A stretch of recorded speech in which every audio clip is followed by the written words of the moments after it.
Welcome to studio S news. బులెటిన్ల ముందుగా headlines. ఇతర దేశాలపై ఆధారపడటమే మనకు అతిపెద్ద శత్రువు, పీఎం మోడీ.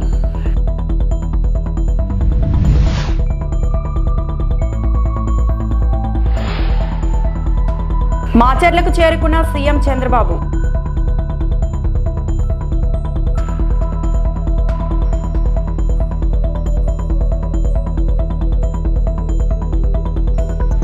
రియల్ ఎస్టేట్ బాగుంటే అన్ని రంగాలు బాగుంటాయి, మంత్రి నారాయణ.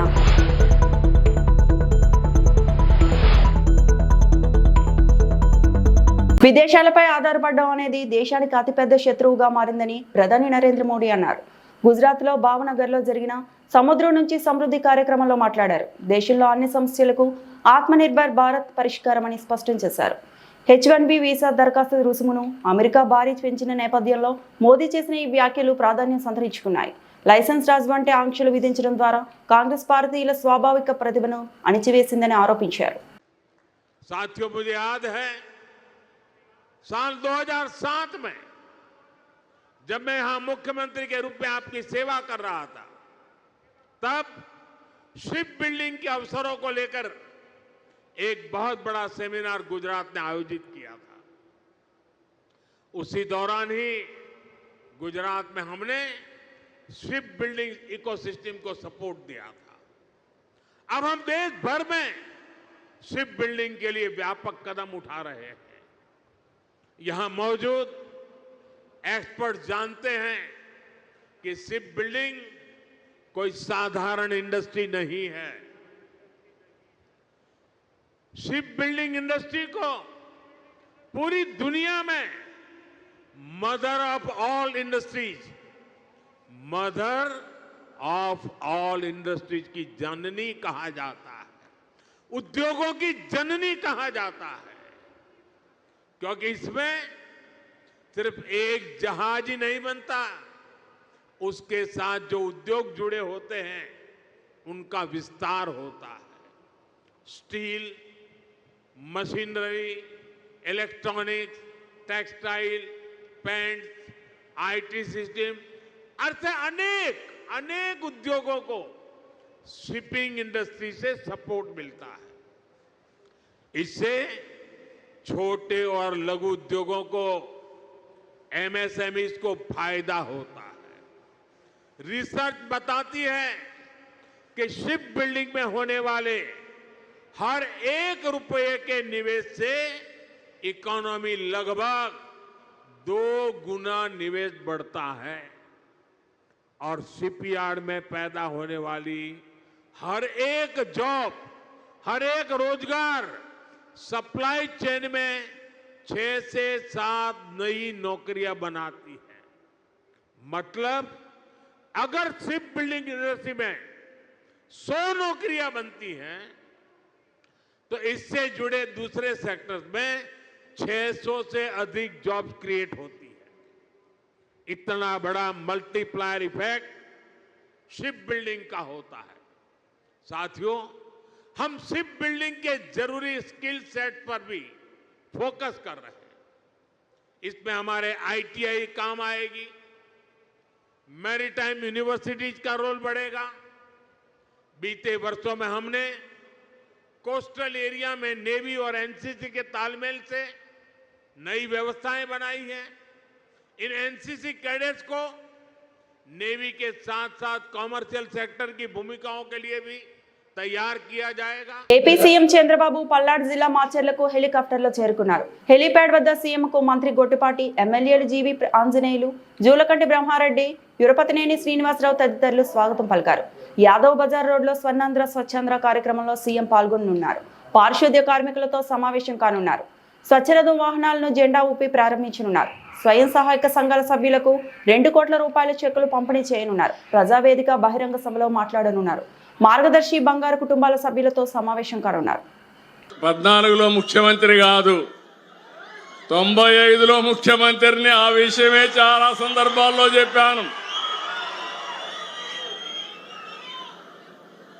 మంచి కార్యక్రమాలకు రండి, ప్రజల అభిమానాన్ని పొందండి, నేరాలొద్దు, ఘోరాలు చేయొద్దండి, ప్రజలపైన దాడులు చేయొద్దండి. మీరందరూ ఒకే గుర్తుపెట్టుకోవాలి, నేను వచ్చింది పరిశుభ్రంగా ఉండడానికి చెప్పడానికి వచ్చాను. అంటే చెత్త తీస్తేనే సరిపోదు, ఈడ మనసుల్లో మొత్తం చెత్త ఉండే వ్యక్తులను కూడా పూర్తిగా కడిగేసే తప్ప, ప్రక్షాళన చేసే తప్ప ఈ మాచర్ల బాగుపడదని మరొక్కసారి మీ అందరికీ విజ్ఞప్తి చేస్తున్నా. నేను అందుకని ఈరోజు మీరు గుర్తుపెట్టుకోండి, నేను స్వచ్ఛ ఆంధ్రప్రదేశ్ తీసుకొచ్చాను. ఇప్పటికి 12 సార్లు జిల్లాలకు వచ్చాను. గడిచిన ప్రభుత్వం 85 లక్షల మెట్రిక్ టన్నులు చెత్తంతా రోడ్డు మీద వేశారు, చెత్త మీద పన్ను వేశారు. నేను వస్తానే చెత్త మీద పన్ను తీసేసి 85 లక్షల మెట్రిక్ టన్నులు పూర్తిగా క్లీన్ చేసే బాధ్యత నేను తీసుకున్నాను. చెత్తను నేను క్లీన్ చేశానంటే చెత్త రాజకీయాలను కూడా క్లీన్ చేస్తానని మరొకసారి మీ అందరికీ విజ్ఞప్తి చేస్తున్నా. దానికి మాచర్లలో ఉండే మిమ్మల్ని మొన్న ఎన్నికల్లో చూసా. ప్రజాగ్రహం అంటే ఎట్లుంటుందో. అమరావతి ప్రాపర్టీ ఫెస్టివల్ కేవలం ప్రదర్శన మాత్రమే కాదని, రేపటి రాజధాని నగర భవిష్యత్తు ఎలా ఉండబోతుందో చూసే ప్రదర్శన అని మంత్రి నారాయణ అన్నారు. విజయవాడలో ఏ కన్వెన్షన్లో జరుగుతున్న అమరావతి ప్రాపర్టీ ఫెస్టివల్ 2025 కార్యక్రమానికి మంత్రి ముఖ్య అతిథిగా హాజరయ్యారు. రియల్ ఎస్టేట్ రంగం బాగుంటే అన్ని రంగాలు బాగుంటాయన్న మంత్రి కూటమి ప్రభుత్వం స్థిరాస్తి రంగ అభివృద్ధికి ఎంతో ప్రాధాన్యత ఇస్తున్నట్లు చెప్పారు. అనుమతుల ప్రక్రియను సులభతరం చేసినట్లు వెల్లడించారు. పెట్టుబడిదారులకు అనుకూలమైన విధానాలు తీసుకొచ్చామని నారాయణ అన్నారు. గత ప్రభుత్వం అమరావతి రైతులను, రియల్ ఎస్టేట్ వ్యాపారులలో అనేక ఇబ్బందులు పెట్టిందన్నారు. అమరావతి ప్రాపర్టీ ఫెస్టివల్ ను ప్రతి ఒక్కరూ చూడాలని ఇందులో పాల్గొన్న ఎంపీ కేశినేని శివనాథ్, ఎమ్మెల్యే గద్ది రామ్మోహన్ కోరారు. రాష్ట్రం డెవలప్ కావాలంటే ఫస్ట్ రియల్ ఎస్టేట్ డెవలప్ కావాలి. రియల్ ఎస్టేట్ డెవలప్ అయితే అన్ని రంగాలు ఆటోమేటిక్ గా డెవలప్ అవుతాయి. అంతేకాకుండా మా డిపార్ట్మెంట్ లో ఉన్న అధికారులని అనేక రాష్ట్రాలకు పంపించాను. ఇక్కడ ఉన్న రూల్స్ అండ్ రెగ్యులేషన్ ఏంది, ఇక్కడ ఏందని అన్ని స్టడీ చేసిన తర్వాత కమిటీలు వేసి అనేక రిఫార్మ్స్ చేసాం. ఆ రిఫార్మ్స్ చేయడంలో కూడా నరేట్కా కావచ్చు, ఇంకా అదర్ ఆర్గనైజేషన్స్ ఏదో మీ అందరితో డిస్కస్ చేసి ఇతర రాష్ట్రాల్లో ఉన్న బెస్ట్ ప్రాక్టీస్ని తీసుకొచ్చేసాం. దానివల్ల ఖచ్చితంగా రియల్ ఎస్టేట్ రంగం పెరుగుతుందనే ఉద్దేశంతో నరేట్కా సభ్యులు చెప్తున్నారు. ఈ మధ్య ఈ యొక్క రియల్ ఎస్టేట్ బిజినెస్ అటు లేఅవుట్స్ కావచ్చు, బిల్డింగ్స్ కావచ్చు కొంత ఇంప్రూవ్ అయింది సార్ అని. కాబట్టి నేను అందరికీ ఒకటే చెప్పేది, ఈ యొక్క ప్రభుత్వం మా ముఖ్యమంత్రి నారా చంద్రబాబు నాయుడు కోరుకుంటారు రియల్ ఎస్టేట్ బాగా డెవలప్ కావాలి. అది లేఅవుట్స్ కావచ్చు, బిల్డింగ్స్ కావచ్చు. కాబట్టి మీరు బాగా చేయండి, మీకు అన్ని విధాల 100% ఈ ప్రభుత్వం సపోర్ట్ ఉంటుందని తెలియజేసి ప్రత్యేకమైన ధన్యవాదాలు తెలియజేస్తాను. అమరావతి వల్ల కన్స్ట్రక్షన్ బాగుంటుంది, ఇన్ఫ్రా బాగుంటుంది, రియల్ ఎస్టేట్ కూడా బాగుంటుంది. తప్పకుండా 3 పరిశ్రమలు మనం చూస్తే మన జీడిపిలో ప్రముఖ పాత్ర పోషిస్తాయనే దాంట్లో సందేహం లేదు. మేమందరం ఏ సమస్య వచ్చినా వాళ్ళ బిల్డర్కు ఉన్న ప్రధాన సమస్య పర్మిషన్లు ఏదన్నా చిన్న చిన్న అడ్డంకులు అంటే సాల్వ్ చేయగలిగిన అడ్డంకులు ఉంటే తప్పకుండా మేము దాన్ని తీసుకుని అధికారుల దృష్టికి తీసుకువెళ్ళి ఇమ్మీడియట్గా పర్మిషన్లు వచ్చే విధంగా నేను కృషి చేస్తానని బిల్డర్లందరికీ హామీ ఇస్తున్నా. ఆంధ్రప్రదేశ్ ప్రభుత్వం ప్రతిష్టాత్మకంగా ప్రారంభించిన స్వర్ణాంధ్ర స్వచ్ఛాంధ్ర కార్యక్రమంలో భాగంగా జగ్గైపేట నియోజకవర్గం వత్సవాయి మండలం భీమవరం గ్రామంలో శనివారం ప్రత్యేక కార్యక్రమం నిర్వహించారు. ముఖ్య అతిథులుగా జగ్గైపేట శాసనసభ్యులు శ్రీరామ్ రాజగోపాల్, ఎన్టీఆర్ జిల్లా కలెక్టర్ లక్ష్మీషా పాల్గొని మొక్కలు నాటారు. అనంతరం చిన్నారులకు అక్షరాభ్యాసం నిర్వహించగా బాలింతలకు శ్రీమంతం చేసి అక్షింతలు వేశారు. అనంతరం విద్యార్థులు నిర్వహించిన అవగాహన ర్యాలీలో పాల్గొన్నారు. ప్రతి గ్రామం, ప్రతి పట్టణం స్వచ్ఛంగా, హరితంగా ఉండేలా ప్రజలందరూ చైతన్యవంతులుగా ముందుకు రావాలని పిలుపునిచ్చారు. ప్రభుత్వం చేపడుతున్న స్వర్ణాంధ్ర స్వచ్ఛాంధ్ర కార్యక్రమం ద్వారా శుభ్రమైన, ఆరోగ్యకరమైన ఆంధ్రప్రదేశ్ నిర్మాణం సాధ్యమవుతుందని అన్నారు. ఈ కార్యక్రమంలో డిపిఓ లావణ్య కుమారి, ఆర్డీఓ కె బాలకృష్ణ, వత్సవాయి మండల తెలుగుదేశం పార్టీ అధ్యక్షులు వడ్లమూడి రాంబాబు, ఎంపీడీఓ నితిన్ తదితరులు పాల్గొన్నారు. ఆరోగ్యవంతమైన మహిళల తోట ఆ కుటుంబం శక్తివంతంగా ఉందని చెప్పిన ఒక కేంద్ర ప్రభుత్వ కార్యక్రమం. అంటే ఇంటి ఆడవాళ్ళు ఆరోగ్యంగా ఉంటే కుటుంబం ఆరోగ్యంగా ఉంటుంది, ఆ కుటుంబం ఆరోగ్యంగా ఉంటే ఆ ఊరు సమాజం ఆరోగ్యం ఉందని చెప్పి కేంద్ర ప్రభుత్వం నరేంద్ర మోడీ గారు చేపట్టే కార్యక్రమం. ఆడవాళ్ళందరూ కూడా ఆరోగ్యంగా ఉంటూ మీరు ఇచ్చే వంటలు కూడా, వండించే వంటలు కూడా మీ పిల్లల కానీ భర్తకి ఇచ్చేటువంటి వంట ఆరోగ్యంగా వంట వండుకుంటే తప్పకుండా మీ కుటుంబం పట్ల కుటుంబం ఆరోగ్యంగా ఉండి సమాజం అందరూ కూడా దేశం కూడా ఆరోగ్యంగా ఉంటుంది. కాబట్టి ప్రతి ఒక్క ప్రత్యేకంగా మహిళలందరూ కూడా ఆరోగ్యవంతమైన సమాజం కోసం మీ అందరూ కూడా పాటుపడాలని చెప్పి కోరుతూ ఇందాక ఎంపీపీ గారు చెప్పే విధంగా డ్రింకింగ్ వాటర్ విషయంలో ఈరోజు ముఖ్యమంత్రి చంద్రబాబు గారు కూడా ప్రతి గ్రామంలో కూడా ఇంటింటికి కుళాయి అయిపోయిన స్కీమ్ చేయబోతే త్వరలో తప్పకుండా మంచినీటి సమస్య తప్పకుండా తెరుస్తాం. అదేవిధంగా ఫ్లడ్ వచ్చినప్పుడు పొలాల్లో ఇసుక మేటేసింది, దాన్ని కూడా అసెంబ్లీలో మాట్లాడడం, ఇసుక మేట తీసేసి దాన్ని మంటి నింపుకోవడానికి కూడా ఉపాధి హామీ ద్వారా ఏర్పాటు చేయని చెప్పి అడిగారు. తప్పకుండా వాళ్ళకు కూడా ఏదైతే ముంపుకు గురయ్యి ఇసుక మేటేయటం కానీ లేక ఒంటరి పెట్టి కొట్టం పోవడం దాన్ని కూడా NRGS ఏర్పాటు చేయమని చెప్పాను. తప్పకుండా పొలాలు బాగు చేయడం కావచ్చు, డ్రింకింగ్ వాటర్ తప్పకుండా సమస్య తెలుస్తాం. ఇందాక సర్పంచ్ గారు చెప్తున్నారు ఈ గ్రామంలో మంచినీటి సమస్య బాగా ఉంది. అటు ఎస్సీ కాలనీలో అదేవిధంగా తెలుగుగడ్డలో మంచినీటి సమస్య చెప్పారు. తప్పకుండా మంచినీటి సమస్య కూడా వేరే ఓవర్ ట్యాంక్ ఏర్పాటు చేసుకొని అవతలైతే పైప్ లైన్ ఇందాక ఆ సెక్రటరీ చంద్రబాబు మాట్లాడారు. కొత్తగా పైప్ లైన్ ఏర్పాటు చేసుకొని కొత్తగా ఓవర్ ట్యాంక్ ఏర్పాటు చేసుకొని డ్రింకింగ్ వాటర్ సమస్య కూడా నెరవేరుస్తామని తెలియజేస్తూ ప్రతి ఒక్కళ్ళు కూడా స్వర్ణాంధ్ర స్వచ్ఛాంధ్రలో పాల్గొవాలని చెప్పి కోరుకుంటూ సెలవు తీసుకుంటాం.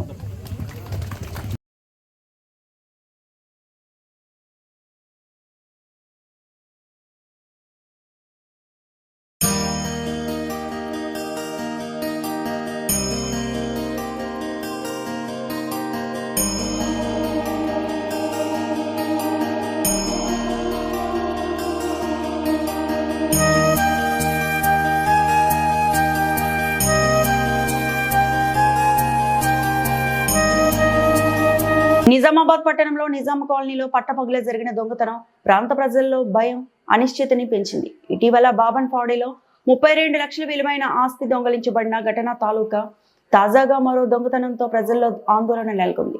దొంగలు ఇంటి తలుపులు మూసి ఉన్నప్పటికీ 3 అల్మారాలను బలవంతంగా తెరిచి 2 లక్షల నగదు, 2 తులాల బంగారు, వెండి ఆభరణాలు అపహరించారు. ఇది పగటిపూట జరిగిందన్నది ఆందోళనకరం.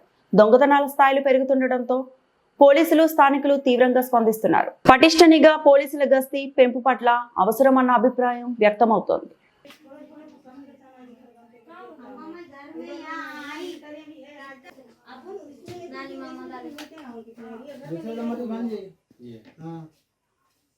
काला था, ज्यादा भारी का नहीं था, हल्का था, तोड़ दिए। वो बाजी के पैसे गए, मेरा सोना।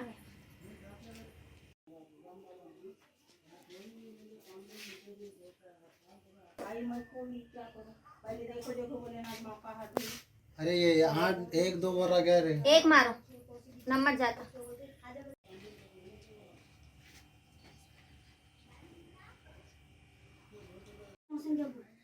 मेरा तो पूरा गली करके गया, पूरा अंदर तक खोल के निकाले। मेरे बच्चे के वाले थे इसमें चांदी के।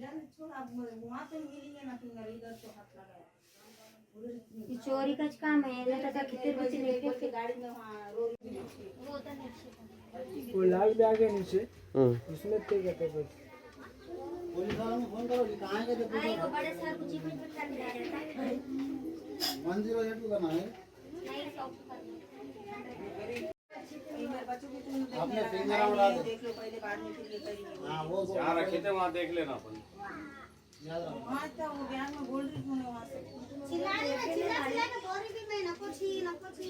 वालेकुम। निजाम कॉलोनी हमारे घर में चोरी हुई, 2 लाख रुपए चोरी हुई, 2 तोले सोना गया हमारा, भाई साहब चांदी की चले गई, दिन दिवाले चोरी हो गई। गए थे हम, हमारे अम्मी कन गए थे, हमारे सास मरदा काम पे गए थे, सब लोग उन लोग काम पे थे, हम हमारे अम्मी के घर पे गए थे।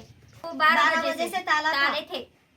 हम 4:30-5 बजे आके देखे यहाँ पे, हम भी नहीं देखे। बच्ची आके बोली कि घर खुला है बोल के, बच्ची बकरी देखने आई थी। సదాశివపేట సెప్టెంబర్ 21 ఆదివారం భాద్రపద బహుళ అమావాస్య చూడమని నామక ఖండగ్రాస సంపూర్ణ సూర్యగ్రహణం ఉన్నది అని ప్రచారం జరుగుతుంది. అయితే ఈ ప్రచారము సత్యమా అసత్యమా అన్న విషయానికి వస్తే ఈ అమావాస్య నాడు ఏర్పడుతున్నటువంటి సంపూర్ణ సూర్యగ్రహణం పసిఫిక్ మహాసముద్రం, న్యూజిలాండ్, అంటార్కిటికా, ఆస్ట్రేలియా, పలు విదేశాల్లో కనబడుతుంది. మన భారతదేశంలో ఎక్కడా కూడా ఈ గ్రహణం కనిపించదు. కావున ఏ విధమైనటువంటి నియమాలు పాటించిన అవసరం లేదు. ప్రచార మాధ్యమాల్లో వచ్చినటువంటి వదంతులను దయచేసి నమ్మకండి అని శివశ్రీ జంగం మహేశ్వర స్వామి తెలియజేశారు. అదేవిధంగా గ్రహణం లేదు కనుక ఎలాంటి సంశయం లేకుండా ఈ అమావాస్యకు పితృకర్మలు యథావిధిగా నిర్వర్తించుకోవచ్చు అని అన్నారు. శ్రీ గురుభ్యో నమః. ఆంజనేయాయ విద్మహే వాయుపుత్రాయ ధీమహి తన్నో హనుమత్ ప్రచోదయాత్. ఈ సంవత్సరము భాద్రపద బహుళ అమావాస్య రోజు సూర్యగ్రహణం ఉన్నది అనేటటువంటి ప్రచారం జోరుగా జరుగుతున్నది. అయితే ఈ సూర్యగ్రహణం ఏదైతే ఉన్నదో విదేశాలలో అంటే పసిఫిక్ మహాసముద్ర ప్రాంతము, అంటార్కిటికా, న్యూజిలాండ్, ఆస్ట్రేలియా, ఫీజీ వంటి దేశాలలో ఈ యొక్క గ్రహణం కనబడుతున్నది. భారతదేశంలో ఎక్కడ కూడా కనపడదు. కావున మనము ఎలాంటి నియమాలు కానీ పాటించనవసరం లేదు. ఈ అమావాస్య రోజు చేసుకునేటటువంటి పెద్దలకు సంబంధించినటువంటి కర్మలు ఏవైతే ఉంటాయో యథావిధిగా నిర్వర్తించుకోవచ్చు. కనబడినటువంటి గ్రహణానికి ఎలాంటి నియమాలు కూడా మనం పాటించనవసరం లేదు. ఈ ప్రచార మాధ్యమాలలో వస్తున్నటువంటి వదంతులు దయచేసి నమ్మకండి. మన భారతదేశంలో రేపటి రోజు అంటే సెప్టెంబర్ 21 ఎలాంటి గ్రహణములు లేవు. శుభం భవతు. ఇటీవల హైదరాబాద్ తదితర నగరాల్లో జరిగిన జాతీయ రాష్ట్ర స్థాయి కరాటే పోటీల్లో బోధన్కి చెందిన ఓకినోవా కరాటే స్కూల్ విద్యార్థులు అద్భుత ప్రతిభ కనపరిచారని స్కూల్ మాస్టర్ సాయిలు తెలిపారు. విద్యార్థులు స్పారింగ్, కరాటే విభాగాల్లో 14 బంగారు, 18 వెండి, 38 కాంస్య పతకాలు సాధించారు. ఈ సందర్భంగా బోధనలో అభినందన సభ నిర్వహించగా ముఖ్య అతిథిగా పట్టణ SHO వెంకటనారాయణ, అతిథులుగా రవికిరణ్, పబ్బా మురళి హాజరై విజేతలకు పథకాలను, ప్రశంసా పత్రాలు అందజేశారు. ఈ సందర్భంగా ముఖ్య అతిథిగా మాట్లాడుతూ విద్యార్థులు విద్యతో పాటు క్రీడల్లోనూ రాణించాలని, కరాటే వల్ల శారీరక దారుఢ్యం, మానసిక స్థిరత్వం, స్వీయ రక్షణకు తోడ్పడుతుందని ఆయన అన్నారు. తల్లిదండ్రుల ప్రోత్సాహం ప్రధానమైనదని ప్రశంసించారు.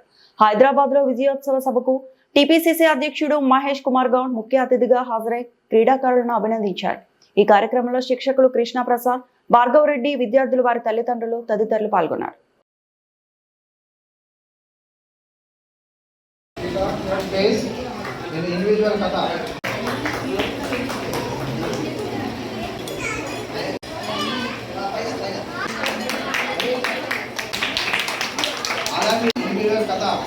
National open karate championship.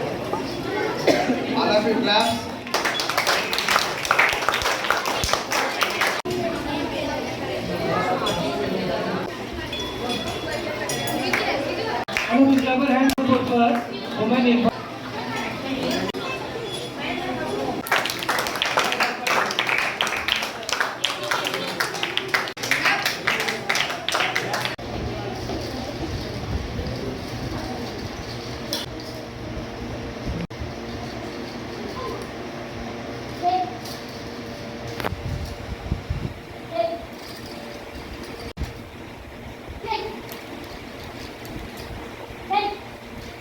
And Akash, they are going to perform sparring. Start.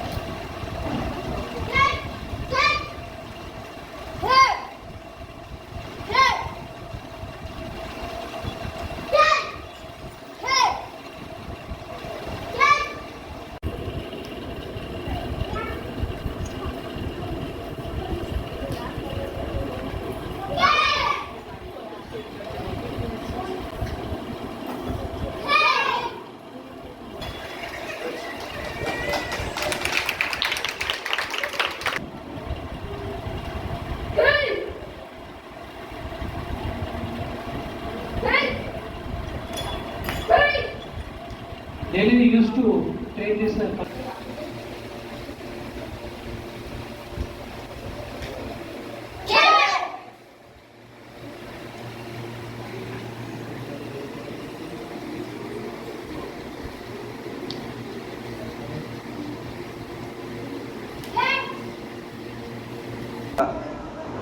ఈ పేరెంట్స్ అందరూ కూడా ఈ కరాటే విద్యకు ప్రోత్సహిస్తున్నందుకు, అదేవిధంగా దీనివలన శారీరక దృఢత్వం మరియు మానసిక. మాచర్లలో జరుగుతున్న స్వచ్ఛాంధ్ర స్వర్ణాంధ్ర కార్యక్రమంలో పాల్గొనేందుకు వెళ్తున్న రాష్ట్ర మంత్రులు, నేతలకు నర్సరావుపేట ఎమ్మెల్యే చెదలవాడ అరవింద్ బాబు ఘన స్వాగతం పలికారు. మున్సిపల్ శాఖ మంత్రి నారాయణ, విద్యుత్ శాఖ మంత్రి గొట్టిపాటి రవికుమార్, రాష్ట్ర గ్రంథాలయ చైర్మన్ గోనుగుట్ల వెంకటేశ్వర్లను శాలువాలతో సత్కరించారు.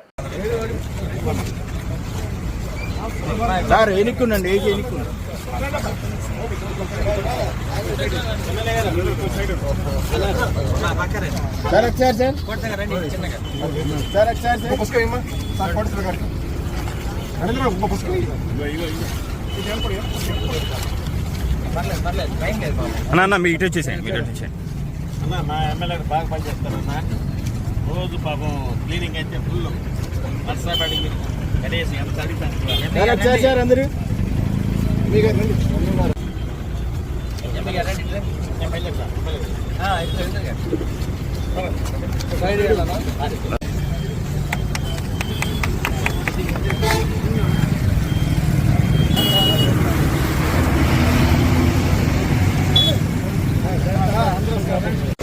ఓకే.